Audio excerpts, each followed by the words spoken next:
sampai di bawah 60 ya. Yang terjadi pada saat menjalani hemodialisis itulah dikatakan hipotensi pada pasien yang menjalani hemodialisis. Ini kita bahas pada saat hemodialisis berjalan ya, bukan sesudah atau bukan sebelum ya.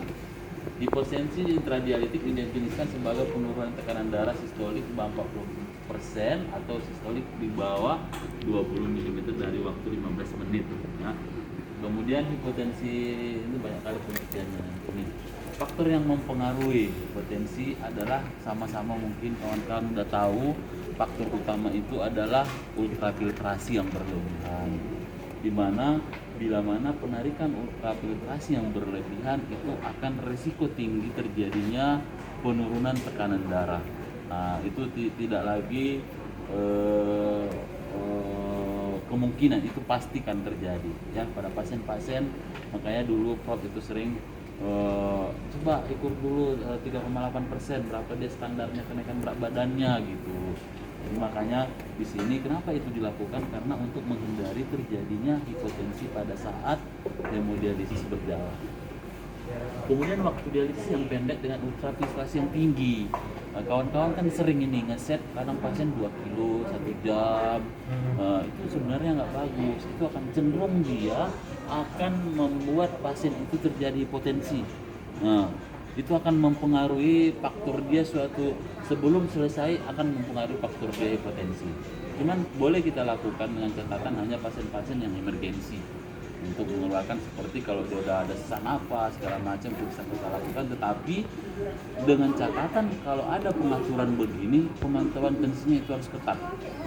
Nah, itu sebenarnya yang harus kita perhatikan untuk pasien HD. Kalau kita memang melakukan ultrafiltrasi yang cepat dengan waktu yang pendek, kita harus bertanggung jawab dengan pengontrol tensi. Karena tidak semua pasien ini tahu dia tensinya bakalan turun, tidak semua pasien itu tahu. Jadi makanya pasien itu kadang nanti kita buat 1 jam 1 kilo, kemudian pada saat mau setengah jam HD berselesai dia tiba-tiba pingsan sementara dia nggak ultrafiltrasi. Itu akibat tadi pada saat penarikan 1 jam tadi itu, makanya terjadi dia berlahan-lahan terjadi hipotensi ya. Jadi mungkin nanti kawan-kawan bisa evaluasi. Kalau kawan-kawan buat lakukan dia 1 jam dalam 1 kilo, kawan-kawan harus bertanggung jawab dengan pengukuran tekanan darah dia.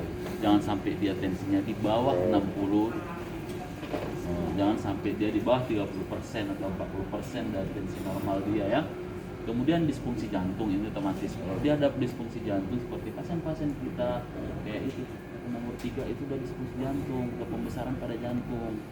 Nomor 3 sedikit pun jadi tarik pasti akan terjadi potensi. Dia sekarang dia kan selalu potensi.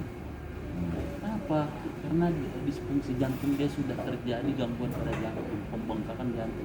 Kenapa terjadi pembengkakan jantung? Itu akibat yang pertama tadi, ultrafiltrasi yang selalu tinggi pada saat dialisis. Makanya peran kawan-kawan di sini sebelum pasien itu terjadi disfungsi jantung, kawan-kawan harus sering lebih mempenkes pasien-pasien ini agar tidak banyak naiknya. Kasihlah dia bagaimana caranya kita untuk menjelaskan sama dia, atau boleh kita takut-takutin apa yang terjadi suatu saat demi untuk jantung dia lebih terjaga. Kalau sudah terjadi disfungsi jantung pasti hipotensi akan berulang. Nah, itu kan sekilo mau 2 kilo pun kau tarik itu pasti terjadi potensi ya. Karena jantung dia sudah lemah, sudah membesar, pasti dihitung CTR-nya udah tinggi kali. Ya, dari foto torak kan ada pengukuran jantung, meteran begini diukur dia, akhirnya CTR-nya dapat. Kemudian disfungsi otonom atau diabetes atau uremi. Orang-orang pasien uremia juga itu pasti terjadinya cenderung terjadi potensi pada saat dialisis ya. Kayak pasien baru. Kadang memang ada pengaruh nanti di bawah, ada dia pengaruh dialiser pun bisa, pengaruh uremik pun bisa. Kita harus bisa mengkaji kenapa pasien baru sering hipotensi. Itu juga pengaruh uremik yang terlalu drastis diturunkan hipotensi. Makanya pasien baru itu kenapa hanya 2 jam 3 jam nggak boleh lebih. Itu salah satu yang harus kita perhatikan ya. Kemudian terapi anti hipertensi itu pasti. Pasien-pasien yang hipotensi makan terapi hipertensi, itu pasti ya. Itu mungkin nanti kawan-kawan di lapangan harus juga tahu mana pasien-pasien yang terjadi sering hipotensi. Pada saat mau hadir, obat tensinya nggak usah dimakan, itu boleh ya. Kemudian makan